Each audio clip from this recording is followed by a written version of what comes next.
T'as déjà essayé de déléguer, mais au fond de toi, t'as toujours peur que les choses ne soient pas faites comme t'aurais envie qu'elles le soient. Rassure-toi, la délégation s'apprend et surtout, elle va se développer avec l'habitude et en respectant 5 grandes étapes. Pour que la délégation soit réussie, la première étape, c'est d'identifier clairement qu'est-ce qu'on attend dans le fait d'aller confier une tâche à un collaborateur. Une fois qu'on a clarifié ce point-là, on va pouvoir identifier le bon délégataire et lui expliquer pourquoi on pense que c'est la meilleure personne pour réaliser la tâche en question.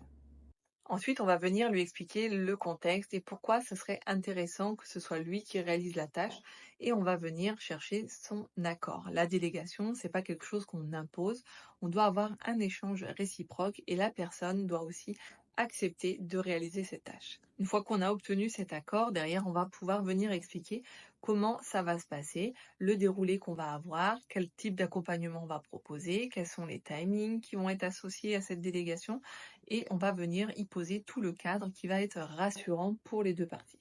Il faudra bien s'assurer de fournir toutes les ressources adéquates pour que ça se passe bien.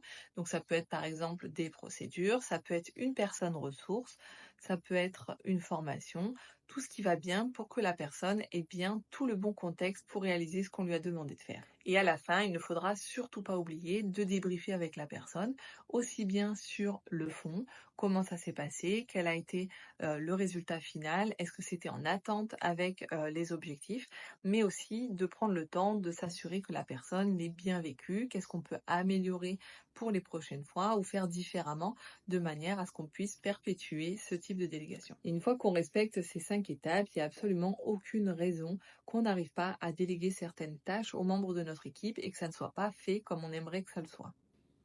Au dos de l'infographie, ce que je vous propose, c'est une petite checklist de préparation pour vous aider à vous assurer d'avoir coché toutes les cases pour augmenter les critères de réussite de votre délégation. Et ensuite, je vous propose un message clé à utiliser pour venir annoncer un sujet à un collaborateur. Et aujourd'hui, ce que je vous propose de faire, c'est d'identifier une tâche ou deux dans votre agenda et de regarder comment vous pouvez aller proposer la délégation à un de vos collaborateurs. Commencez avec un sujet peut-être léger pour le moment, qui ne va pas représenter une grosse charge de travail pour le collaborateur, ni une grosse charge mentale pour vous, de manière à ancrer l'automatisme et que ce soit de plus en plus simple pour la suite.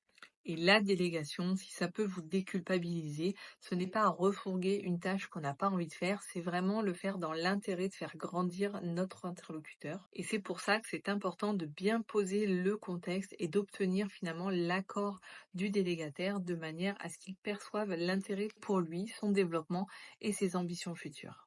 Une fois qu'on a mis tout ce sens dans la délégation, derrière, ça devient beaucoup plus fluide pour les deux parties et on a très peu de risques que ça ne se passe pas bien.